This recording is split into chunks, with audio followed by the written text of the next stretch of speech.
उमापतिं सुरगुरुं वन्दे जगत्कारणं वन्दे पन्नगभूषणं मृगधरं वन्दे पशूनां पतिं वन्दे सूर्यशशाङ्कवलिनयनं वन्दे मुकुन्दप्रियं वन्दे भक्तजनाश्रयं च वरदं वन्दे शिवं शङ्करम् ॐ मृत्युञ्जयाय रुद्राय नीलकण्ठाय शम्भवे अमृतेशाय शर्वाय महादेवाय ते नमः।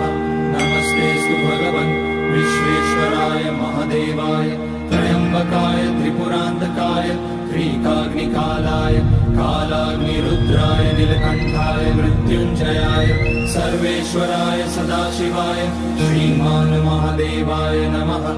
ॐ नमः शम्भवाय च मयोपवाय च नमः शङ्कराय च मयस्कराय च।